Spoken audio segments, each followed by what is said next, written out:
दोस्तों, business statistics की इस टर्म को समझने से पहले हमें समझना होगा कि स्टैटिस्टिक्स क्या होता है।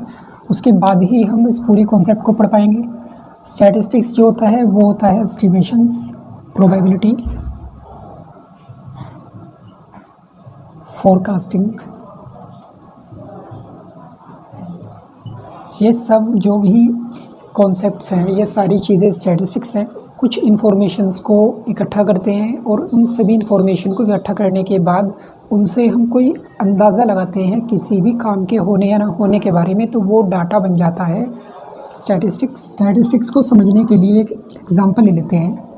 एग्ज़ाम्पल के तौर पे हमने किया है कि ये मान लीजिए ये कॉलेज है जिसमें 10,000 स्टूडेंट्स हैं। अब हमें यहाँ पे इन स्टूडेंट्स पे कोई सर्वे करना है।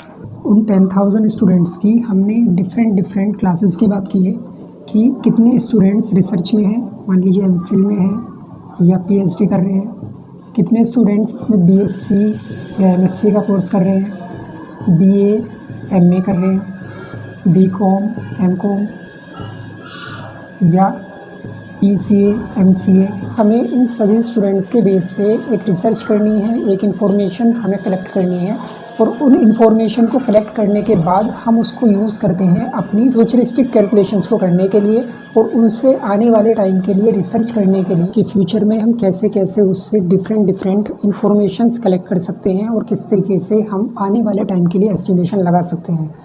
तो ये सब जो इन्फॉर्मेशन है ये सब हमें स्टैटिस्टिक्स के थ्रू मिलती है। एस्टिमेशन लगाने के लिए, एस्टिमेशन या फोरकास्टिंग के लिए हमें स्टैटिस्टिक्स में दो अलग अलग मेथड मिलते हैं डेटा को कलेक्ट करने के लिए। यानी जो 10,000 स्टूडेंट्स हैं इनसे हमें जो इन्फॉर्मेशन लेनी है उसमें हमें टाइम भी ज़्यादा लगाना होगा और हमें उसमें अमाउंट भी खर्च करनी होगी, पैसे भी खर्च होंगे और इसमें मैन पावर भी ज़्यादा यूज़ होगी क्योंकि नंबर ऑफ़ स्टूडेंट्स ज़्यादा हैं। मान लीजिए चलो हमने 10,000 स्टूडेंट्स के लिए जो डेटा कलेक्ट करने का जो एक तरीका है वो हमने अप्लाई कर लिया, लेकिन अगर यही एक इन्फॉर्मेशन हमें कलेक्ट करनी हो पूरे इंडिया के लिए तो और ज़्यादा ये टिपिकल हो जाता है और इसमें बहुत ज़्यादा टाइम और अमाउंट लगने के भी चांसेस बढ़ जाते हैं। इसी के लिए हमने इसमें कुछ तरीके अपनाए होते हैं। यानी स्टैटिस्टिक्स में एस्टिमेशन या फोरकास्टिंग के लिए दो तरीके बनाए जाते हैं कि हम डाटा कलेक्ट कर सकते हैं। एक होता है इसमें सैम्पलिंग मेथड और एक होता है इसमें सेंसस। तो इन दो तरीके से हम इस डेटा को कलेक्ट कर सकते हैं। इसको समझने के लिए हमें सिर्फ यहाँ पे देखना है कि अगर इस पूरे एरिया में जो जहाँ पे कॉलेज है वहाँ पे 10,000 स्टूडेंट्स हैं, अगर हमें उन सभी से कोई भी इंफॉर्मेशन कलेक्ट करनी है तो हमें सभी 10,000 यूनिट्स को यूज़ करना होगा। अगर हम सभी 10,000 यूनिट्स को अपनी रिसर्च में लेते हैं तो वो सेंसस हो जाता है। तो यहाँ पर हम कह सकते हैं all units uses for research of universe. यानी यूनिवर्स की जितनी भी यूनिट्स हैं वो रिसर्च के लिए यूज़ हो जाएंगी तो वो सेंसस हो जाता है।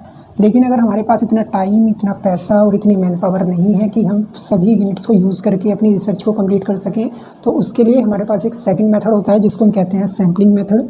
इसके लिए हम ये करते हैं कि इन 10,000 स्टूडेंट्स में से हम मान लीजिए कि हमने इसमें से 500 स्टूडेंट्स को चूज़ कर लिया किसी भी सैम्पलिंग मेथड को यूज़ करते हुए। अब उन सभी स्टूडेंट्स को हमने जिनको चूज़ किया है उसके लिए हमारे पास ऐसा एक सैम्पल तैयार होना चाहिए जिसमें इन सारी क्लासेस या डिफरेंट कोर्सेज़ के स्टूडेंट इस पूरे 500 के सैम्पल में आ जाएं। यानी हमें ये करना है कि हम हर एक क्लास से सभी स्टूडेंट्स को नहीं लेंगे, हमें उसमें से कुछ कम यूनिट्स को यूज़ करते हुए हम सभी स्टूडेंट्स को ले लेंगे और उसके बाद फिर हम यहाँ पे इन 500 स्टूडेंट्स पे कैलकुलेशन करके 10,000 के लिए एस्टिमेशन कर लेंगे।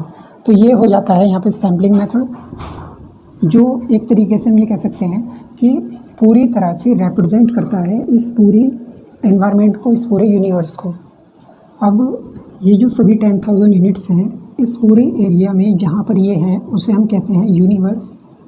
अब इस यूनिवर्स की अगर हर यूनिट को हम अपनी रिसर्च में ले रहे हैं तो उसको हम कह देते हैं सेंसस, और अगर हम उसमें से सभी यूनिट्स को यूज़ ना करके कुछ कम यूनिट्स को यूज़ कर रहे हैं तो वो हो जाता है सैम्पल। तो इन दो तरीके से ही हम स्टैटिस्टिक्स में किसी भी एस्टिमेशन को लगा सकते हैं, कोई भी रिसर्च कर सकते हैं। अब जैसे 10 कोर्सेज़ हमारे पास हैं और हमें 500 का एक सैम्पल लेना है तो उसके लिए हम इसमें ऐसा कर सकते हैं कि पर कोर्स हम 50 स्टूडेंट्स को ले सकते हैं अपने सैंपल में, या अगर स्टूडेंट्स की जो स्ट्रेंथ है वो फ्लक्चुएटेड है, यानी कि किसी को उसमें कम है किसी में ज़्यादा है, तो उसे हम प्रोपोर्शनेट भी इक्वल कर सकते हैं। उसके बाद हमारा सैंपल ऐसे तैयार हो जाता है। तो हमें ध्यान रखना है एस्टिमेशन या फोरकास्टिंग या रिसर्च करने के टाइम पे कि अगर हम उस यूनिवर्स की सभी यूनिट्स को यूज़ करते हैं तो सेंसस हो जाता है, और अगर हम उसमें किसी सैंपल के थ्रू यानी कि कम यूनिट्स को यूज़ करके पूरे सेंसस की इंफॉर्मेशन कलेक्ट करना चाहते हैं तो वो सैम्पलिंग मेथड हो जाता है। इसी के साथ साथ अब बात आ जाती है कि बिजनेस स्टैटिस्टिक्स क्या है।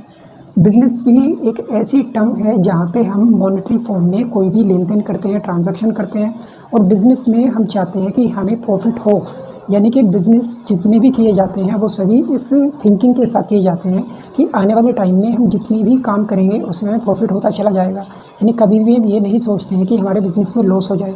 तो उसी थिंकिंग के हिसाब से हम अपने बिज़नेस को ग्रो करना चाहते हैं और आने वाले टाइम के लिए एस्टिमेशन लगाते हैं कि कितने रुपए की सेल्स हो सकती है, क्या प्राइसेस हमें रखने होंगे, कितने एक्सपेंसेस हो सकते हैं और कितने रुपए का हमें माल परचेज़ करके लाना चाहिए।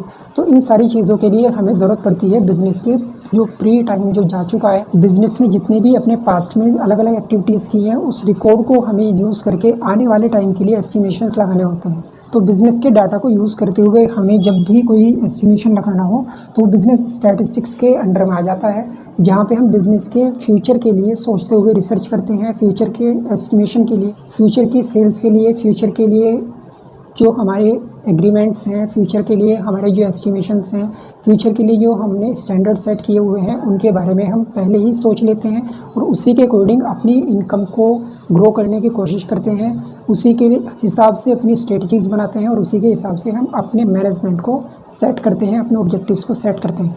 तो ये जो डाटा हम यहाँ पे कलेक्ट करते हैं, ये सैम्पलिंग से हो चाहे वो सेंसस से हो, ये सभी बिज़नेस के लिए भी बहुत ज़्यादा इंपॉर्टेंट हैं और हमारे और अदर जो पार्ट्स हैं हमारी लाइफ के या हमारे एनवायरनमेंट के, उनके लिए भी बहुत ज़्यादा इंपॉर्टेंस रखते हैं। तो हम फ्यूचरिस्टिक जो भी एस्टिमेशंस कर सकते हैं वो सभी स्टैटिस्टिक्स के ऊपर ही डिपेंड होते हैं। हम बिज़नेस के पॉइंट ऑफ व्यू से बात करते हैं, बिज़नेस किस तरीके से ग्रो करेगा, कैसे इसमें एक्सपेंसेस इंक्रीज़ होंगे, कैसे इसमें एक्सपेंसेस को हम कॉस्ट को कैसे कम कर सकते हैं या हम कैसे प्रॉफिट को मैक्सिमम कर सकते हैं, यही काम हमें इसके अंदर करना होता है।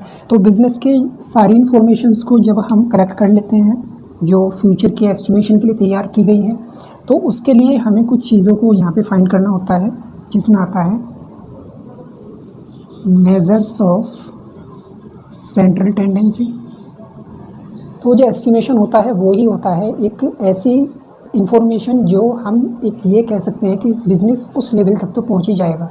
यानी कि मान लीजिए कि हमारे बिज़नेस ने पिछले 3 साल में जो प्रॉफिट कमाया है वो प्रॉफिट है ₹5,000, ₹9,000, ₹7,000। तो ये पिछले 3 साल के प्रॉफिट्स हैं हमारे पास हमारे बिज़नेस के।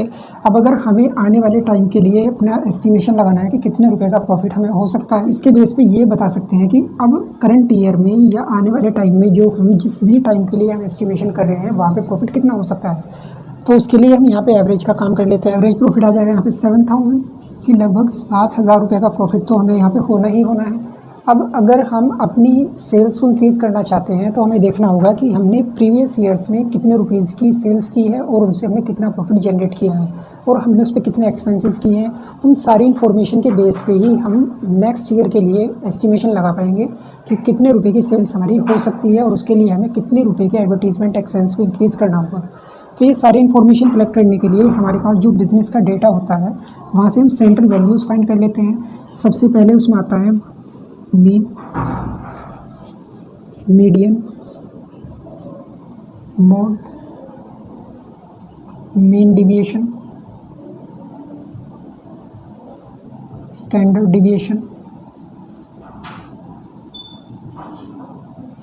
हालांकि इसमें जो ये सेंट्रल टेंडेंसी है वो तीनों इस तरीके से ये हो सकती हैं, लेकिन जैसे मीन डिविएशन है, स्टैंडर्ड डिविएशन है, ये चीज़ें आती हैं डिस्पर्जन में, यानी कि जिसमें फ्लक्चुएशंस आते हैं उन फ्लक्चुएशंस को फाइंड करने के लिए कि सेल्स में या बाकी सभी पार्ट्स में बिज़नेस की सभी इंफॉर्मेशंस में कितने फ्लक्चुएशंस आ सकते हैं। इसके अलावा हम यहाँ पे फाइंड कर सकते हैं range, कुर्टोसिस,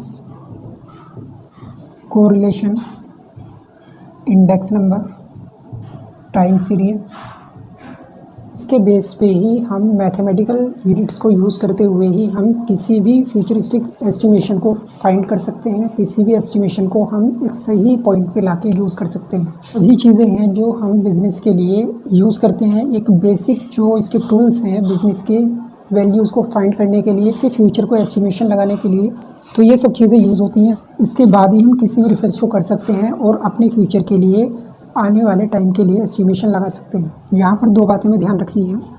first, when we estimates on the basis of sampling, that's called statistics. When we estimates on the basis of census, that's called parameter. तो अगर हम सैम्पलिंग के बेस पे हम कोई भी एस्टिमेशन लगाते हैं तो उसको हम कहते हैं यहाँ पे स्टैटिस्टिक। और अगर हम वही एस्टिमेशन लगाते हैं किसी भी सेंसस के बेस पे, यानी कि हमने सारी यूनिट्स को यूज़ करके ही उस एस्टिमेशन को किया है, तो वो बन जाता है पैरामीटर। तो स्टैटिस्टिक्स में हमें ध्यान रखना है कि स्टैटिस्टिक कब होगा और पैरामीटर कब होगा।